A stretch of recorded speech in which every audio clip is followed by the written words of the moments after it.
We don't chase the legend calls our name. We don't fear the darkness, we walk into the flame.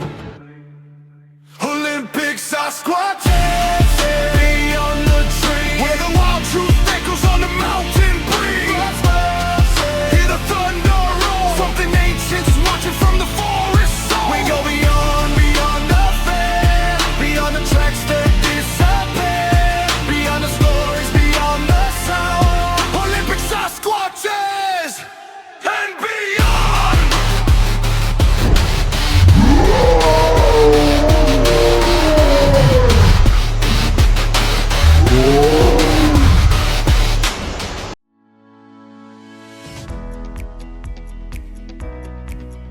In the world of Sasquatch research, there are people who chase stories, and then there are people who put in the time. Years in the field, long nights in the wilderness, hours of audio, thermal work, tracking, listening, waiting. Tonight, we sit down with Chris Spencer of the Olympic Project. A researcher with over a decade of boots-on-the-ground experience, Chris has spent years studying the deep forest of the Pacific Northwest, searching for answers to one of the greatest mysteries of our time. And Chris brings something different to the field. He's not only a researcher, he's an audio specialist. Through careful field recording, Chris captures unusual sounds from remote areas of the wilderness. Sounds most people would never hear. Sounds that raise questions. These recordings are then studied, reviewed, and analyzed, helping to separate what can be explained from what remains unknown. His work is not built on hype. It's built on patience, observation, discipline, and a deep respect for the land. As a student of the late Dr. Grover Krantz and a member of one of the most respected Sasquatch research teams in the country, Chris brings a serious, thoughtful perspective to a subject often surrounded by noise. Out here in the Olympics, the forest has a way of keeping its secrets, and sometimes, for those willing to listen, it gives something back. Tonight, on Olympic Sasquatches and Beyond, we welcome Chris Spencer. Matt Pruitt has talked about tigers, Siberian tigers, quite a bit, and he turned me on to some books. The Soul of Siberia is an excellent book, and I can't remember the name of it. There's several books that Matt's talked about in his at conferences and stuff, and I've read them. And the intelligence of the Siberian tiger, and as you're reading these books, it's like, oh, you change the name of, you could take out tiger and put Sasquatch in there for what these tigers are doing. In The Soul of Siberia, this guy, basically, he was the first person to film Siberian tigers in the wild, because the tigers will come up behind game cameras and destroy the game cameras from behind because they're aware of them. And as this guy talks about in the book, they're aware of everything that comes in their territory, and they don't miss anything. And he would set up bunkers, and he lived in these bunkers for like three months at a time, just this little space. He would have food and water, and he'd wait for weeks on end to film these tigers. And at one point, he decided he wanted to try to get audio. So he put a small microphone in a brush pile down by this creek below where his bunker was, where he was watching. 3 weeks goes by, and the female cat that he was hoping to catch, she came into the area. She went straight to that brush pile and destroyed the microphone. She knew it was there the minute she walked in there. Wow. That's a cat. And when I say we underestimate Sasquatch, this is what I'm talking about, because that's a cat. Another book. Give me one second. Was he peeing in little cups and holding it in the bunker with him? Yeah. They knew he was in that bunker too. That's an incredible story, what that guy had to go through to capture the Siberian tigers on camera. That's incredible. Okay. Anybody that's following the Sasquatch subject, I highly recommend this book. Yes. The Great Soul of Siberia. Yep, The Great Soul of Siberia. Okay. And this book. This one was written by a game warden, a Russian game warden, and it tells the story of how to deal with man-eaters. And he talks about the tigers in this book with no specific poachers, because these people are basically, they're close to China and they can make be set up for life for one tiger. But it's also extremely dangerous, because if you start hunting a tiger, 9 times out of 10, that tiger is going to start hunting you.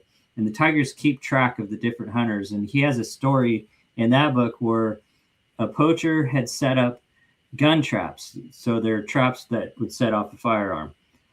And he was at his cabin out in the sticks, and he heard one of his gun traps go off. He just turned around about 2 minutes later, and here comes the tiger running down the hill straight at his cabin. That cat set off the trap, didn't get hit, but knew who set the trap and came to his cabin and terrorized him. He was stuck in his cabin for like 3 days. He actually rode out. He thought he was going to die. It was a male tiger, and it just hung out around his cabin, destroyed his camp. And he didn't think he was going to get out of there. And finally, the tiger got bored and left. But wow, he has multiple stories where guys went off to hunt a tiger and end up getting killed because the tigers turned the tables on them. And the intelligence of the tigers is just phenomenal. And like I said, you could replace some of the stuff these tigers are doing, the game camera thing, avoiding game cameras, just recognizing when anybody's in their territory and recognizing specific people. You can replace the tiger with a Sasquatch. If a tiger can do this, I guarantee a large primate like a Sasquatch can do it too.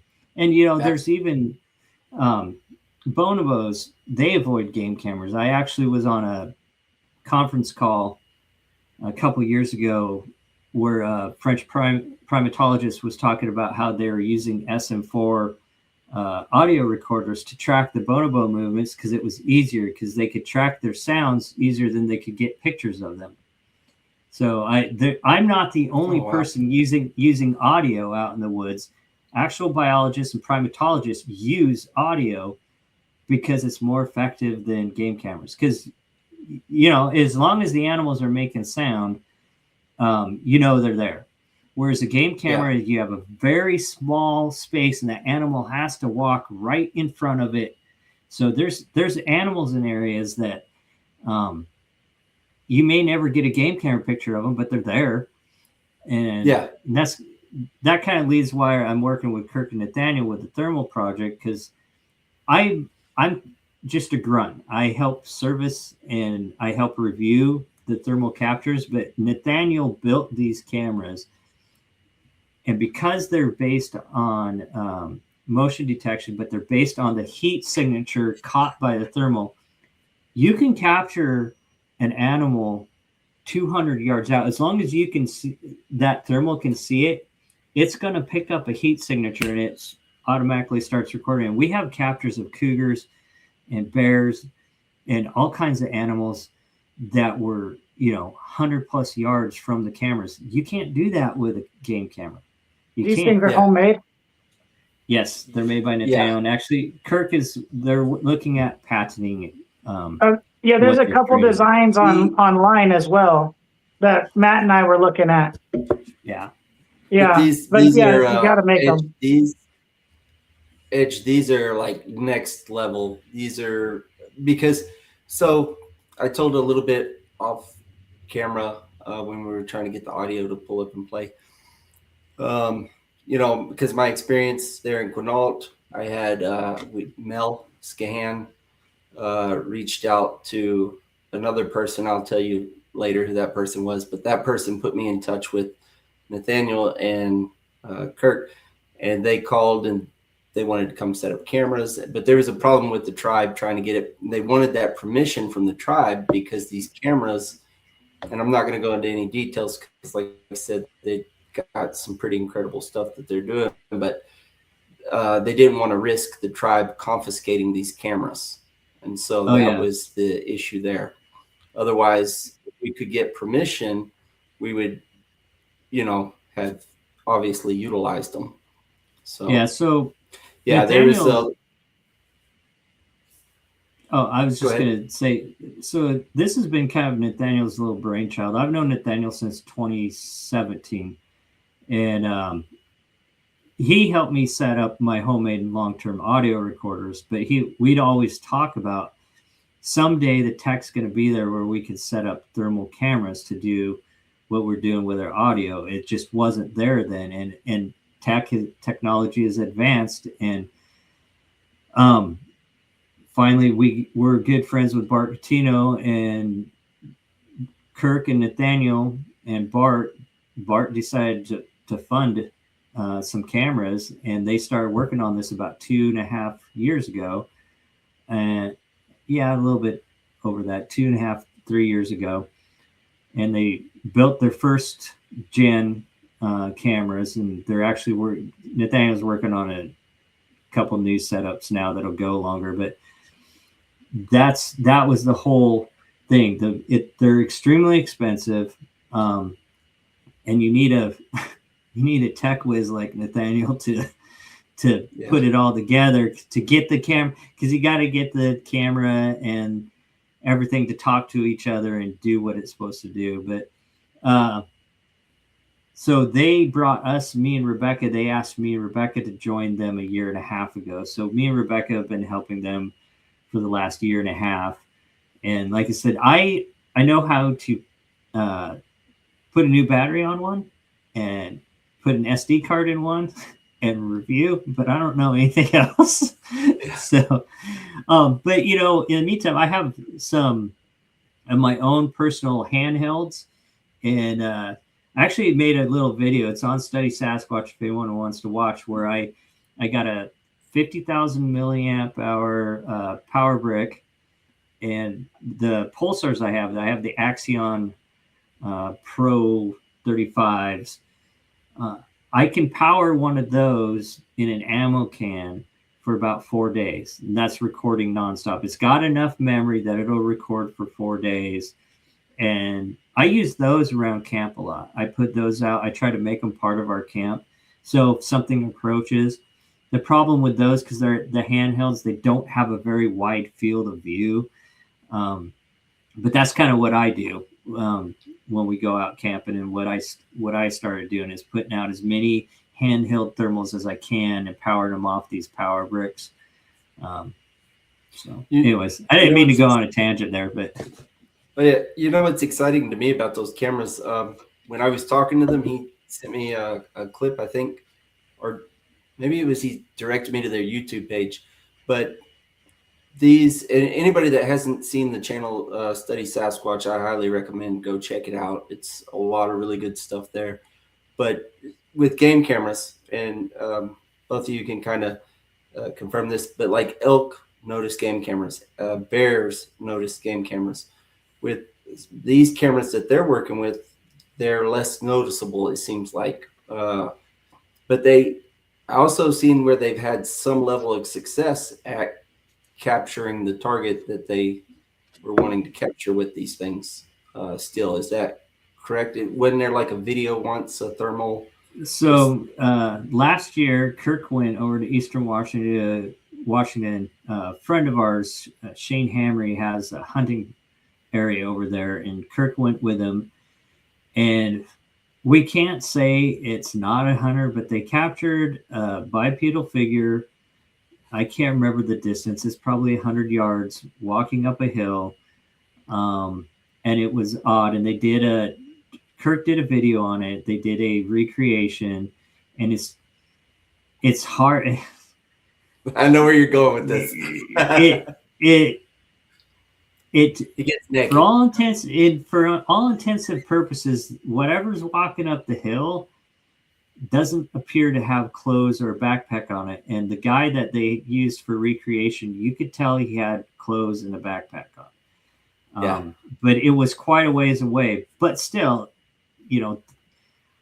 for me, I just trying to capture one on thermal. That's the goal, and the goal is to get good footage that people can see. But it's encouraging when we have instances like this. We cannot say it wasn't a hunter, but it's like one of those things. We can't say it's not a hunter, and we can't say it is a hunter. You can't say it's not, but he did a test. Like I said, they in clothes, and then they did a test without clothes, and whatever that is, walking in the distance. Unless it's a naked hunter. Yeah. A naked hunter. Yeah, I guess that goes on now. That's a whole fad now. This is Washington. No, I'm just playing. Yeah, you never know. But no, for me, it's like I love nature and I love learning, and that's the great thing about this subject is I've learned. I was a pretty confident outdoorsman before I started doing this, but I'm better now. I know more about the places I live in and love than I ever had. If I had never gotten into Sasquatch research, I wouldn't know the things I know now, which is really cool to me. And I love capturing audio of the known animals because they do crazy stuff. I mean, I've recorded some crazy owls, some crazy elk, it's crazy everything. I mean, I got cougars doing calls or whistles. I've caught bobcats. If you ever hear a bobcat in heat, it's creepy. Bobcats that encounter other bobcats. If you watch some of the YouTube or TikToks of the lynxes, it's very similar to what lynxes do. And if you heard that in the woods, you would swear it was a giant monster making that noise, but it's a little bobcat. Yeah. So. One of the things we had that we ruled out early on, that we had a weird sound at the house, and we kept. Well, one morning I wake up and I look in my backyard, and there's just most of it is moss. The backyard, there's just chunks of moss missing. So I'm telling my wife, I'm like, man, I don't know why Bigfoot's taking moss out of the backyard. We're hearing the sounds, we're seeing the moss gone. Yeah. So I'm reaching out to people, and because I have nowhere. No idea where to start, but I knew the show Monster Quest, and I knew Doug Hychek had just started the Untold Radio Network. And so I reached out to him through his podcast, and he sent the stuff off to David Ellis, and it was a porcupine out of all the things, so it was really good to have that, I'm a firm believer that everything that you get, you have to test it. And one thing that I love about the audio is you can actually, run it through a spectrograph. You can compare it to the Macaulay library, and you can start ruling out all these things. Footprints and tracks, they're exciting, but unless you are a expert, like Meldrum or something, there's always going to be this debate. But when it comes to audio, it's a lot harder to debate that. I think that's something more. I kind of disagree with you, but I think all of it together is what we need. You need, like the nest area, we have the audio, but we also have tracks. We also have the nests. We have hair from the nest. It's all the pieces together that presents the best argument. And at the end of the day, audio can be ambiguous. Most stuff is recorded at distance, and I'm not trying to toot my own horn, unless you've done what I've done for years, I'm still learning. I mean, I don't know everything. I will admit when I'm wrong about stuff, but I'm pretty confident with the known animals in Washington State. And once you get to know the known animals, that's when the suspect stuff really kind of pops out. That's the one thing about Sasquatch. They don't make as much noise as people think. And the absence of sound in area does not mean they're not there. We've had situations where there's no sound, but we still got some tracks. I talked to Cliff a lot, and he's done some great work in his areas, and he's finding some significant track finds, and he's not getting a lot of audio. If any, he's they're not making as much noise as you would think. So I try to encourage everybody, every bit of evidence we can find, when we can go into an area and okay, we capture some sounds, but now we need to find the physical evidence. And that's what I always say. Me and Nathaniel are constantly looking for tracks, because you need more than just the sound. You got to put some physical evidence. And when you have both tracks and sound, then the hypothesis becomes more significant. And that's what's going to change some opinions and minds, in my opinion.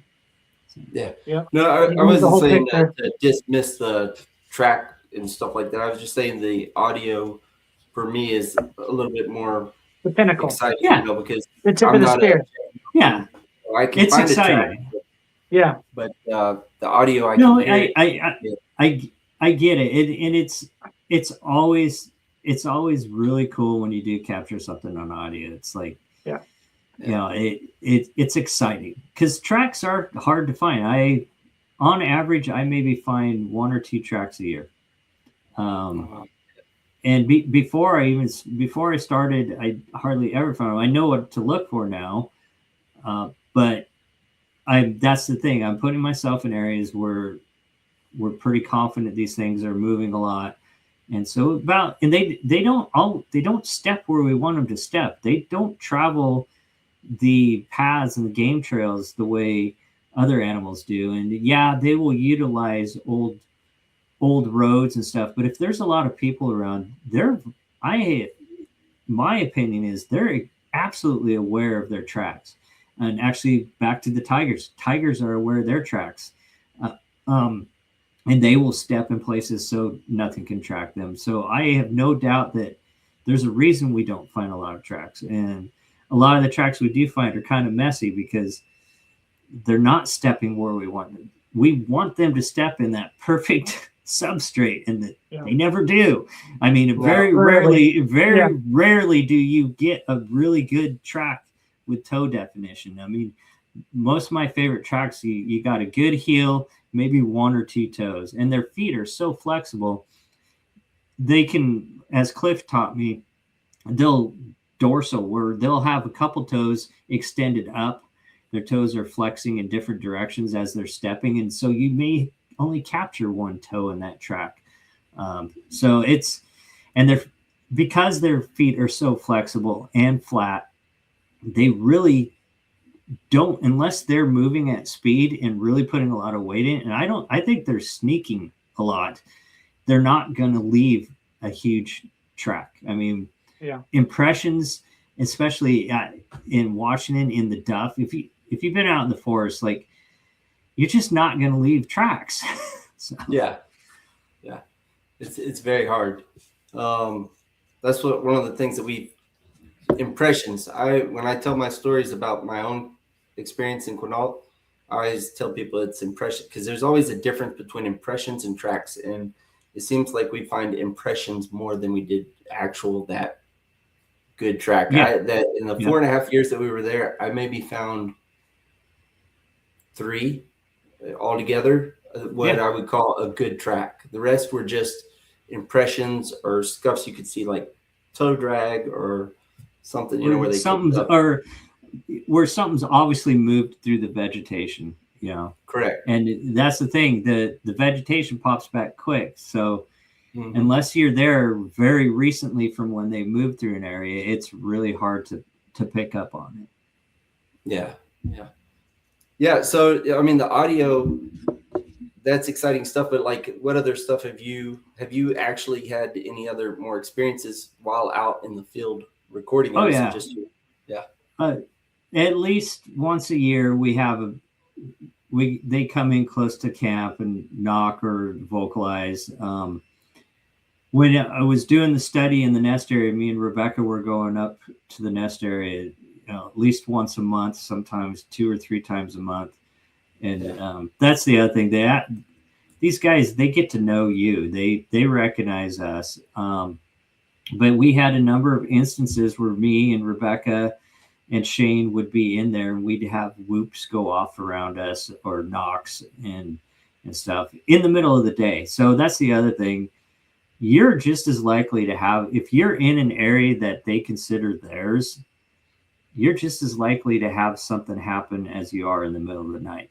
If you're kind of intruding on an area that they consider theirs, a lot of times they'll let you know. A lot of times they'll just leave, but they're going to keep tabs on you. And we, in the nest area especially, we did have a number of times, at least a couple times a year, we'd have whoops and knocks go off around us, or they'd come in close to camp, knock. I did catch a rock being thrown into me in Shane's camp on my thermal unit one evening. The other thing is always bring an audio recorder with you. I wear one on my head. I put it in a little strap on my head because a lot of times we won't notice anything, and I'll go back and review the audio. There's stuff going on around us that we didn't hear. And a lot of times when we hear stuff, I go back over the audio and think, oh yeah, we definitely heard this or that. And it's not what I thought I heard. That's the other thing I want to hit home. No one is immune to confirmation bias. And especially if you're a Sasquatch researcher and you're going in the woods looking for Sasquatch evidence, your brain subconsciously is going to give you what you want. And there's a lot of times we're out there, we're like, oh, I think I just heard a whoop, or oh, I just think I heard a knock. But when I review the audio, it'll be something totally different. And recently, about 3 weeks ago, we were on a camp out, and there's a big group of us. And I'd walked back to my truck away from the fire, and everybody was kind of congregated by the fire. And one of the guys had Starlink, so they were playing different things on their phones and talking about stuff. And as I'm walking back to camp, back to the fire, I heard a vocalization, and I told myself, God, that sounds like little girls. And I got to the fire, and I go, were you guys playing something on your phones? And they're like, no. And Nathaniel goes, oh, did you hear that too? And I'm like, yeah, from over behind Scott's van. And he's like, yeah. And I said, it kind of sounded like giggling or something. And Nathaniel's like, yeah, it sounded like giggling. It sounded like little girls. So we convinced ourselves that's what we heard. I reviewed the audio. A lone goose had flown over camp and honked twice. That's what our brains did with a goose call. So keep that in mind. You know, I like I said, I don't trust my own ears anymore. And that's why I have an audio recorder going all the time. But there's been times, where we have had stuff happen. And the irony is a lot of times we don't hear it until I get back. And I'm like, how did we not hear that? I mean, we had whoops go off right next to us one time, and we were moving through the brush. So all we heard was the brush movement, and we were talking to each other. We didn't hear these whoops, and that animal was probably within 50 feet of us when it whooped, and we didn't hear it. And it's like, so. Hey, Chris, I'd love to hear offline or whenever some of the equipment that you would recommend we use when we're out here. Yeah. I have my homemade long-term recorder right here. Okay. I can send you, I'll send Matt a PM with the list of what's all in it, but I use the microphones are made by Charles Kimbrough, and you can go to kimbroughaudio.com. They're about $100, but they're the best bang for your buck. I've got 5 sets, and all of them are going on 3 or 4 years old now, and I've not had any problems with them. I wrap a thin plastic around the mic themselves to keep the water off the mic themselves, and that helps maintain their longevity. And then I'm using a Olympus DM720 audio recorder. Okay. It has a time record function on it, so you can set it to record. I usually record dusk till dawn, about an hour before dark, and then an hour after first light. In the wintertime, it gets big files, 13, 14 hours. But in the summertime, I generally record 10 hours. In the wintertime, you're not going to get as much because of the weather and your batteries, but with the battery pack I have set up too. So what I've done is these take just a single AAA battery. Well, I got a dummy battery and I have it wired to a D cell battery pack. You can get this is like $4 or $5 on Amazon. Dummy batteries like $5 or $6. Splice those together. You can put D cell batteries in it, and it'll power this thing in the summertime. I've had up to 45, 46 nights. Nathaniel's gotten over 50 nights before. In the wintertime, you're looking at 25, 20 to 25 nights, depending on the batteries, because these days, sometimes the batteries last longer. Sometimes you get some knockoffs that don't last longer, but the cold really saps them. Yeah. And so this is my homemade setup. And this is just a Walmart camp box. Usually I camo them better, and it's a waterproof box, but I do drill a hole in the bottom to run the mics out. And then I wrap a bunch of electrical tape around the hole, and I usually have them set up so that hole's on the bottom. I like to bury them in stumps and just have the mics coming up. Okay. But you can also, I've tied them to trees. Like if you're in an area with a lot of moss, have them tied to a tree, and then I covered the whole thing up with moss and stuff. But that's basically my long-term setup right there. Okay. Awesome. Pretty neat. And you can, if I'm not mistaken, is it with those you can also tell the direction that the sound is coming from? Correct? So you get setup? No, these are stereo mics, and I like to use stereo because when you put it in a spectrogram, you'll get 2 channels. And so when you set this up, I usually start my recorder and I'll tap on each mic and figure out which mic is left and which is right.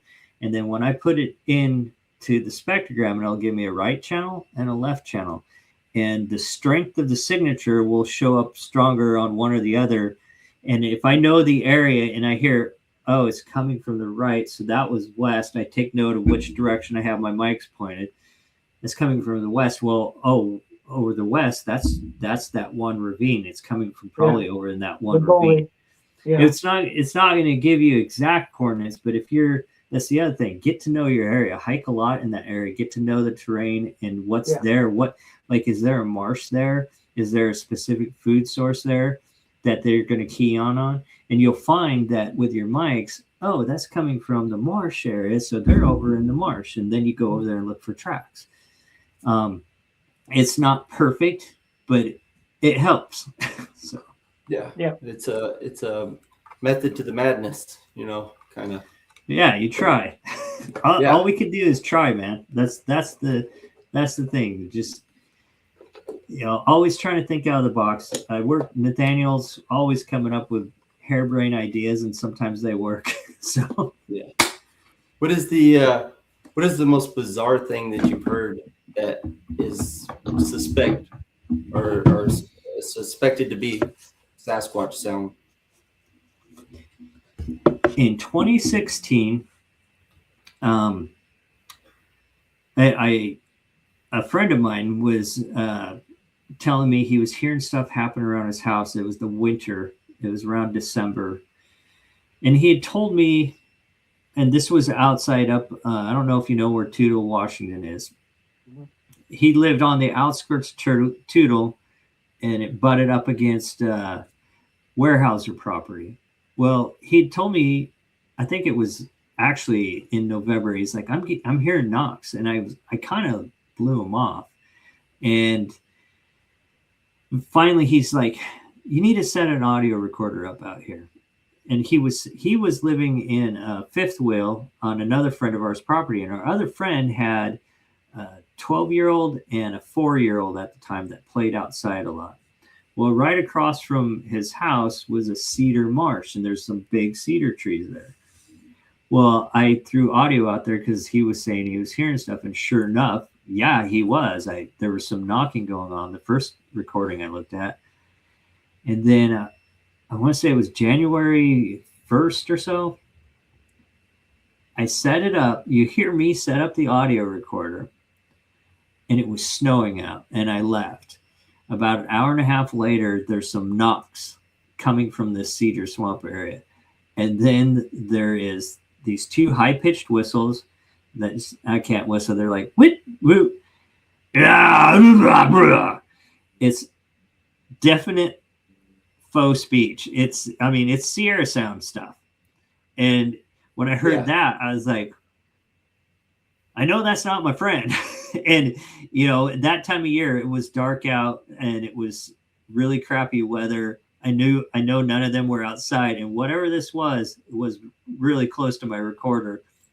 And it was like it was mad at something else. And of course, an airplane was flying over, but I cleaned it up. A friend of mine cleaned it up for me pretty good. That's on my personal channel. I have, if you look up Chris Spencer, Toutle River Skookum, that's my personal YouTube channel. I have a ton of sound on that channel.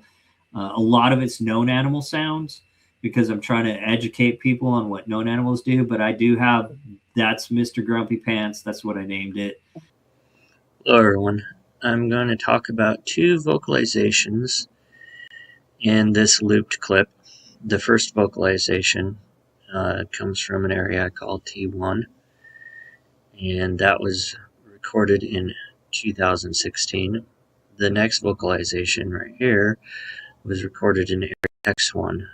The focus of most of my audio work for the last 5 years, in July of 2020. I'm going to go ahead and play this unaltered clip first, and then we'll move to a amplified and filtered clip.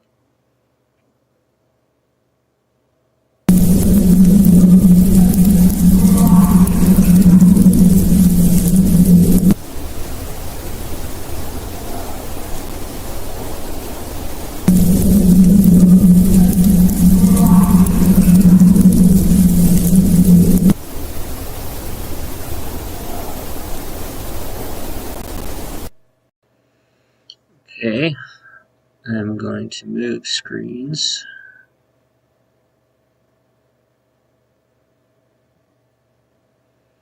So, what I've done with this clip from 2016, I've filtered it as much as the airplane noise that I can out of it. And the clip from 2020, I've amplified to the point that it's not distorted. You still get the cadence of the vocal. The reason I'm comparing these two vocals is because I feel it's the same individual. There's obviously several vocals before this, I don't know what. And I found it extremely interesting that this is running the same hertz level as this and has the same cadence as this. Now, if that's the case, this really excites me. If it's the case that this is the same animal, then it supports a hypothesis that I've worked under for the Toutle River Valley for a while now.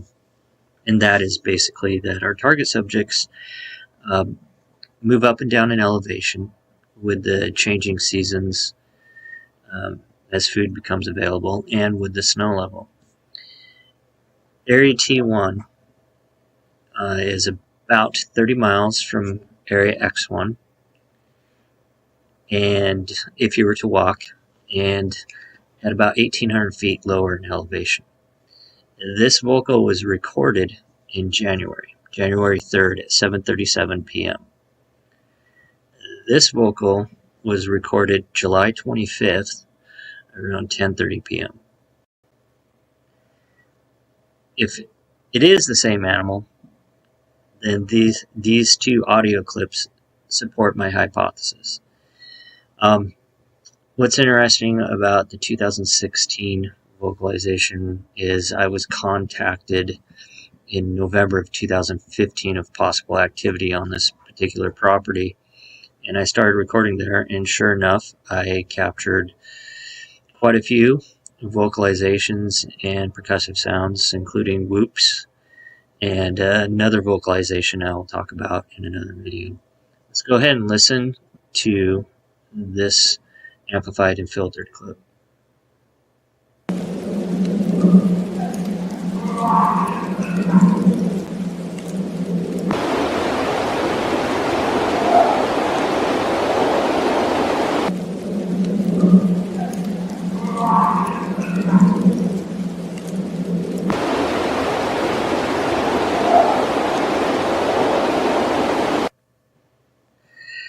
Now, I obviously cannot say that this is a Bigfoot. I honestly have no idea what these vocalizations are. Unfortunately, this one was further away from the recorder, but that's how it goes with recording audio. What I do find it kind of peculiar is there is obviously an airplane flying overhead when this vocalization was made. There's actually an airplane flying overhead when this vocalization is made. I do not know if it's connected, but it could be. If it is the same individual, it might have a problem with airplanes. It's all up for interpretation. It's unique, and I lean towards it possibly being the target subjects. It could be something else. I hope you enjoy it. I'm going to go ahead and play it one more time, and that'll be it.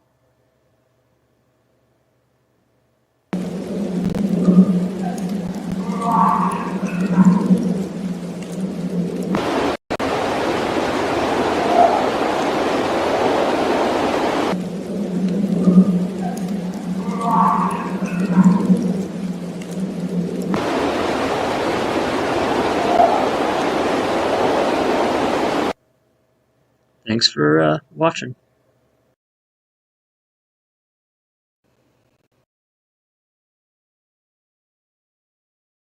But that's probably the most bizarre one that I could think of off the top of my head. Oh wow.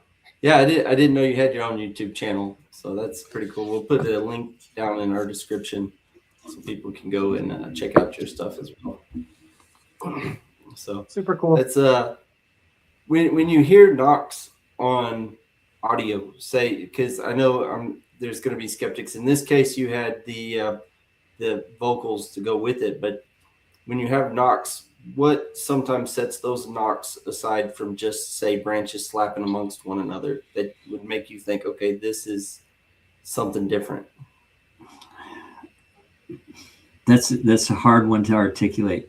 Well, definitely power knocks, you can see right away. They're intentional. They're not, there's a difference in spectrogram. You can see a gunshot has got a different signature than wood on wood. And I've done knocking experiments where I've gone out at 30-yard increments from my recorders and knocked on wood, rock on rock, and rock on wood. So there is a difference in the signatures. And I've also found a lot of times claps make really great. A friend of mine does a clap that if you heard it from 100 yards, you'd think it was a power knock. Okay. And that signature is different. And I've actually picked that signature up in scenarios where I believe it's Sasquatch. So I think they do create percussives biologically, whether it's clapping or popping their mouths. And the signatures there's different signatures, but what really gets me going on percussives, because let's face it, there's a lot of percussives in the woods. And this comes with experience of looking at the spectrum a lot. There's stuff from the past that I know now, probably where I thought was maybe suspicious knocking, I know now wasn't. It's not only pileated woodpeckers, but ravens make knocking sounds. Ravens are crazy animals. They make crazy sounds. But generally at night, your big one is weather. And when it dips below freezing, if there's any pine trees around, even other trees, but mostly pine trees, and there's a lot of white pine up in the nest area, I've got recordings where it looks and sounds like thousands of Sasquatch power knocking, but it's the sap in the trees freezing up, and the branches are just becoming so brittle they pop, and it's a trip. You know, I've heard people talk about it before, but I've actually got a couple nights where I know the temperature dipped down to about 22 degrees, and it was like clockwork. One would start off, it was usually right after midnight. One would start off, and it would just escalate till almost the whole forest was popping. But suspect stuff, a lot of times there will be, you know, besides a power knock, if you're just getting like a knock, a lot of times there will be a response knock. And when I have a knock that's closer to the recorder and then a knock, usually about 30 seconds later, there'll be a knock further away. Well, that's suspect right there because it's a communication thing. And I've had that happen where I heard the knock in person.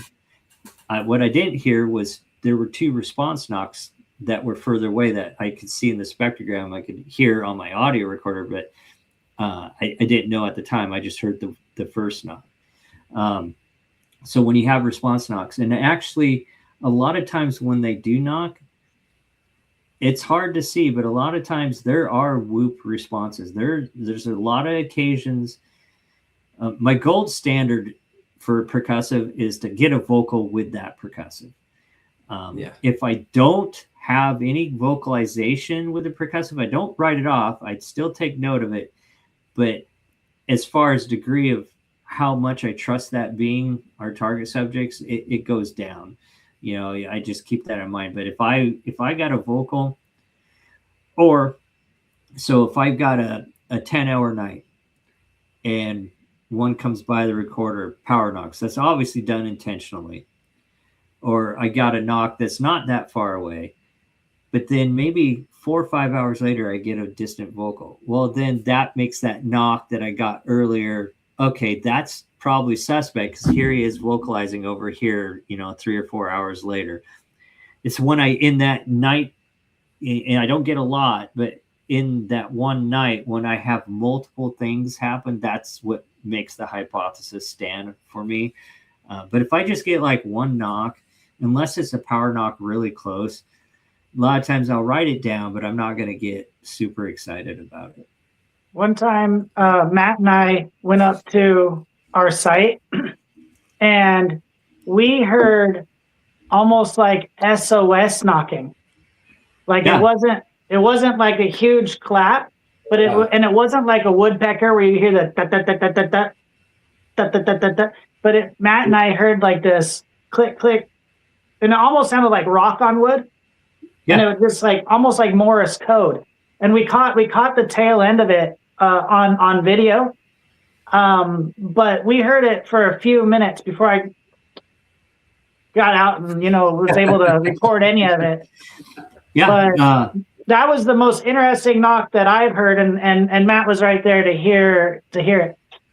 So this was, oh man, time flies. This is about 3 years ago. Rebecca and I were camped, just me and Rebecca up in the nest area. And I woke up at 3 a.m. because a lot of times we'll wake up and not know until you go over the recorder. But I woke up at 3, and as I'm sitting there, all of a sudden there's a knock just outside of camp. And I hit Rebecca and I go, hey, I just woke up and there's a knock. And she's like, yeah, and she went back to sleep. Well, when I reviewed the audio, this thing, it sounded like he had 2 2x4s. And about 10 minutes before I wake up, you hear knock, knock, knock, pause, knock, knock. And it steadily got closer and closer to our camp. At 3, wham, just huge. That's what woke me up. Okay. And then knock. After the big power knock, I realized, well, that's what woke me up. And then a few seconds after that, there's a knock, and that's what I heard. And I went back to sleep, but there was actually distant as it's getting further away from us. So Shane has a similar story from his shell rock experience where he heard it was hitting rocks together. He heard it coming closer and closer to their camp. So that's not unheard of. And I absolutely think these things mess with us. another time, me, Rebecca, and Shane were camped down here. We're in the area that me and Nathaniel and Kirk research, and we'd had a big snag break right outside of camp earlier in the evening, so we were pretty sure they were around. And we all went to bed, and Shane had his tent next to our tent, so we could talk to us. And at the time, I think Shane's the only one that had a thermal unit. And I woke up to Rebecca gripping my leg. And actually, I was going to try to get out of the tent because I had to go pee. And she's gripping my leg. She's like, there's something outside. And she's talking to Shane through the door of the tent because Shane was up too. And I didn't know they'd been up for a while. My audio was picking up this tapping, and it sounded like a little kid running a stick down a picket fence. Oh, weird. Ever so often outside. And they'd woke up to that. And there was also a power knock that I didn't hear, but they heard. And Shane would get out of his tent with his thermal real quick, and everything would go quiet. As soon as he got in his tent, you'd hear movement again. And so that went on for about 15, 20 minutes until finally I told Rebecca, it's like, I don't even care if there's Sasquatch out there. I got to pee. And I just got out of the tent and peed and stuff. But yeah, I think a lot of times they wait for us to go to bed, and they will come in as close as they can and do a power knock. This has happened to us, I don't know, a bunch of times. A power knock or push over a tree right outside of camp just to see if they can wake us up and see what we do. Yeah, I've told Edge this so many times when we go out on our trips, our adventures, and for me, like I don't expect them to come close while we're up moving around, or if they do come close, I don't expect for their presence to be known, or them to do anything that would catch our attention. But it always seemed like in Quinault, when we would go to bed about 40 to 45 minutes after all the lights would go out, sometimes that's when the weird stuff would start to happen. And one of the things that they really so my story really begins when we moved into a new house right on the tree line. We'd had stuff happen up until then in the house next door, but nothing really dramatic. It wasn't until we were 15 feet from the forest, and we had put a air conditioning unit in the bedroom window, our bedroom, and so we had that. My parents came, and it was first week we were in there. The very first night, they're sleeping in our room, and we are sleeping in my daughter's room. Both rooms are on the side of the tree line. And around 2 a.m, my wife wakes me up, and she goes, "There's something out there banging around." And I'm like, "Just go back to sleep. There's all kinds of, stuff out there out there messing around. Could be a bear, elk, who knows, right?" So I'm kind of a little annoyed, and I'm going to lay my head back down on the pillow. And as I go to lay my head back down, the bedroom window is open, and we're maybe 5 feet from it. And I heard, as clear as day, a whistle right on it sounded to me like it was right on the window screen, or like right outside of it. And so now I'm like, my eyes are open. I'm like, who the hell's outside my house? Because this almost sounded human. It didn't sound like a bird or anything like that. So I'm listening, and this is the end of June. It was June 22nd, to be exact. The grass is crunchy, and it's that brown color, and I can hear someone walking away from the window. And so I'm like, okay. So I lay there another 45, but it's so dark right there. You couldn't see anything. Even if I went to the window, you couldn't see your hand because the way the tree line and the shade, we had I think it was almost a full moon, not quite that night, but so it was, but that side was pretty dark. And so anyways, I just laid there for another 40, 45 minutes. I didn't hear anything else. So I nodded back off, went back to sleep. And next morning I get up, and my dad, who's on the porch of the house, he's a retired chief of police. He just spent 40 years in law enforcement. He retired last year. There's not really a whole lot that I say would bother this man, unless it comes to things around his family. And so he's out there. he's kind of wide-eyed. You know, I can tell he's got a different look about him. And I asked him, I said, how'd you sleep last night? And he goes, well, he said, let's talk about that for a minute, son. He goes, well, how'd you sleep last night? And I said, oh, you know, we slept. I said, well, this thing happened, you know, and I told him. And as soon as I told him, his eyes got real wide. He looks over at my stepmom. He's like, okay. He's like, that's around the same time that we had our deal. I said, well, what happened with you? He said, something came up and started messing with your window unit and started tapping on it real hard. And of course, I said, have you been over there? He said, no, we just woke up. We go over there. We see the tracks, are the impressions coming from the road up along the tree line, and they go around the house. And anyways, we saw on the window unit, there was a small river stone up there. And that's what was used to bang on that AC unit. And that's about 7 feet off the ground. My only two neighbors, one, she is in her 80s, and then her daughter, who is a widow, down at the other end of the street, and that's it. So I doubt they were running around at right. 2 in the morning. They're probably Go ahead. probably curious, like, oh, what's this? They added something new to the house. Yeah. That's what I said. I said that you could hear water. I stood out there. I was listening. You can hear the water coming from the AC unit. I said maybe they heard that water. But we would lay in bed some nights after that, and something would come up, and it's almost like you take your fingernails, and this is where your picket fence story comes in.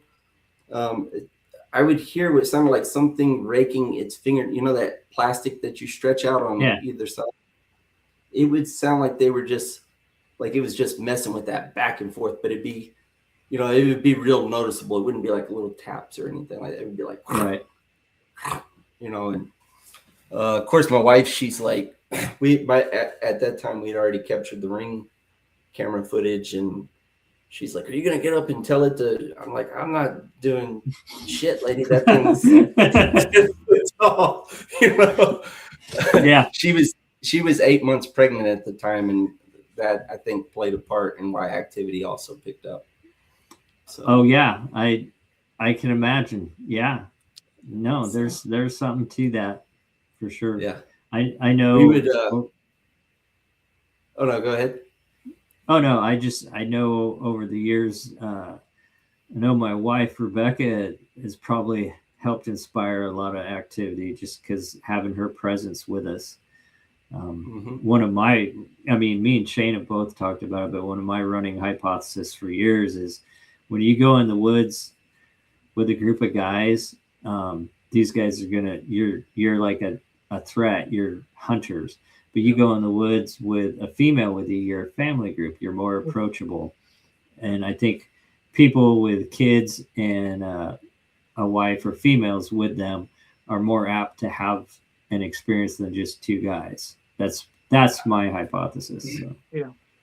I have a wife and 2 daughters, and we were the only ones with children on the street, well, in the neighborhood. You know where Amanda Park is?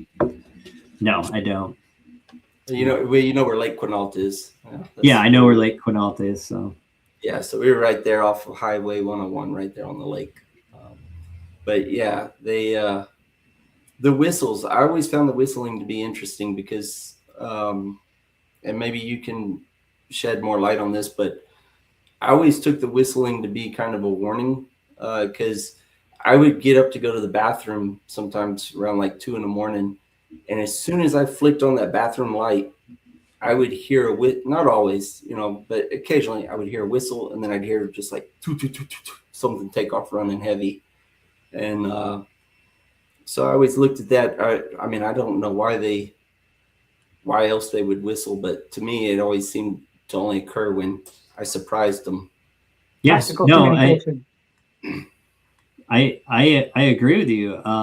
I haven't recorded a lot of whistles lately, but when I first started recording the area that I recorded in, there was I captured a number of interesting whistles, and they were more like childlike, like a kid learning to whistle and never whistled, didn't know a tune. And I feel like it was probably a juvenile because there was a juvenile in that area. But later on, there was a time where me and Rebecca, I just started dating Rebecca, and I took her into the area, and we went. I would go in there in the evening to service the audio, and we are going into, excuse me, service the audio unit, and she had to take care of some business, so she went off the trail. And as she was coming back to me, there was like a sharp, like a, get your attention kind of whistle out of the woods. And we're both kind of looking at each other like, and it was obviously a surprise whistle. I think one of them came in, noticed us, and let out a whistle to warn another one. There was probably another one closer to us that the other one was warning. But then a couple of years later, I went to Shell Rock and camped with Shane and Amy Boo and Kevin Morrison. And we'd gone for a little walk away from camp. And as we were coming back into camp, there was another whistle like that. It's like someone had come in close to our camp, and as we were coming back in, was setting off a warning, hey, they're coming back. That's the way I took that whistle. So I think they absolutely do use whistles for like a warning, but I also think it's only been the time in X1. X1 was the first area I started recording in. And I know there was a juvenile there just because before I started recording there, and I didn't know it at the time. It wasn't until years later, but there was actually a sighting about 6 months before I started recording there of a 5 foot tall Sasquatch on the side of the road within 3/4 of a mile where I was recording. So I named that one Whistler. And so those whistles were different, but the harsher, like get your attention kind of whistle, I've experienced those and recorded those before. Yeah. I don't really, most of my experience in Quinault, there was almost no sound. There's just a handful of occasions, but my daughter and my wife would definitely hear them after I would leave for work. And they had a really scary experience one time. And David Ellis actually shed some light, which kind of was like, wow, I had no clue that this was even a thing. But one night, me and my wife, we were sitting in the living room, we were watching TV. And my daughter, she comes bouncing, and she's 7 years old, and she goes, yeah. And we're like, what? And she goes, well, y'all called me. I'm like, no, we didn't call you. So she goes back. She's like, I could have sworn y'all called me, and we're like, no. So this happens like 3 times in a row that night. And each time we're like, no, we're not calling you. So anyways, that was the end of it. Well, like a week later, I go to work, and my wife texts me, from the bedroom. She's like, have you left already? And I said, yeah. She goes, you're not outside the house at all? I said, no. She said, it sounded just like someone or something called my name, but it was not, it wasn't like the way I'm talking to you now. Right. So David Ellis said that he's got audio of it mimicking a dog's name one time. And I was like, that's Layla. English. Yeah. And so incredible. Yeah. But they would experience a lot of stuff like that over the years. Like I said, after I would leave, that's when they would, if they were going to be vocal, it would be after I was gone. I'll put that. Makes sense. Like wife and kids. Yeah. And it was normally between 3 in the morning and daylight, dawn. So typically when they would hear their vocals, if they heard them at all. So, it wasn't like we had this going on every night. We lived there for 4.5 years. It sounds like we had a lot of stuff happen, but it's drug out over 4.5 years. Oh yeah, I totally understand that. Like I got lots of stories, but it's drug out over 13 years now. So the most of the time we go out, nothing happens. Most of the time, it's just fun camping and enjoying the woods and stuff. It's just, like I said, about once a year we have a major thing happen, or we find some tracks or something like that. we're getting, I don't know, we're getting into getting better at picking our locations. We have a little more happen, but generally speaking, you're like I was telling Nathaniel the other day, we're low on their priority list. They got to go make a living, and I really think a lot of times, especially when it comes to camps and stuff, I think it's the younger ones, the juveniles that are approaching us. I don't think adults care. I think adults are avoiding us and at all costs. And the younger ones that are more curious are the ones that are coming in. And you might have an adult gets in a territorial type situation where it doesn't want you there. It might make itself known, but it depends on where you're at too, because different groups of Sasquatch are more educated about us than others. I know, like I know the Nest Area group. They're aware of us. They know Shane. They know me. They know Rebecca, and they know we know they're there. I have no doubt about that. And the group that one of the groups that me and Nathaniel and Kirk are trying to capture on film and stuff, they are highly educated, and I think the only time we have stuff happen with them is when they want to mess with us.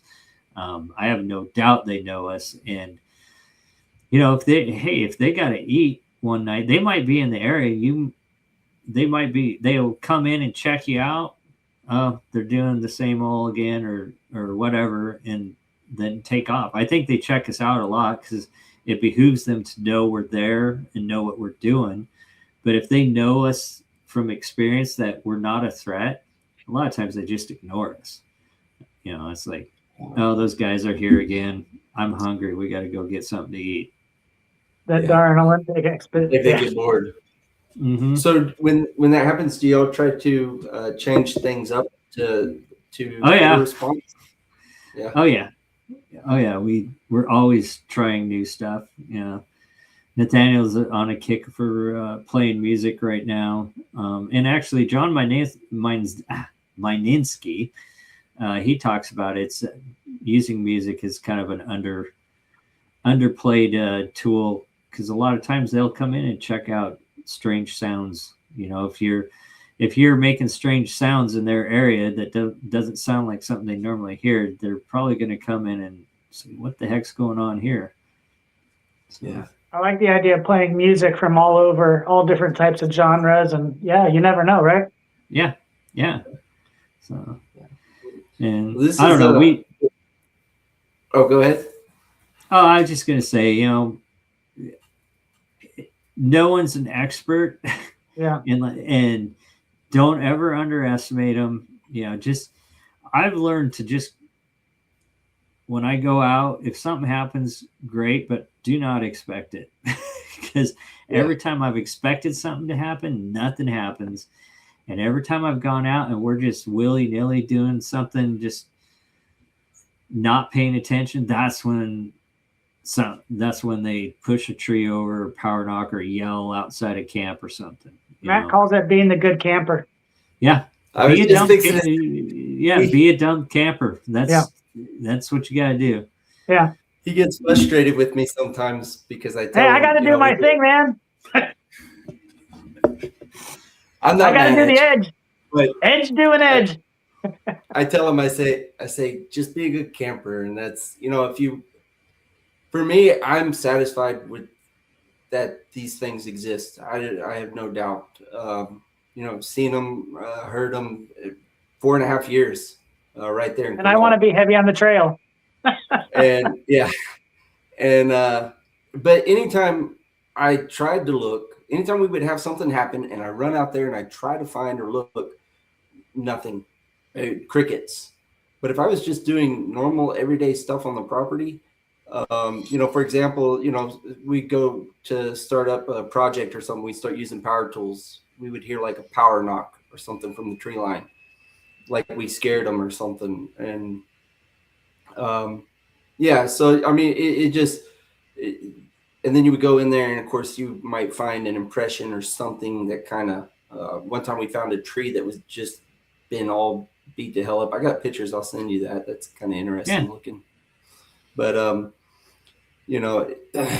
anytime I was trying, nothing. Anytime I was just doing normal stuff, absolutely stuff would happen and catch you off guard and unexpected.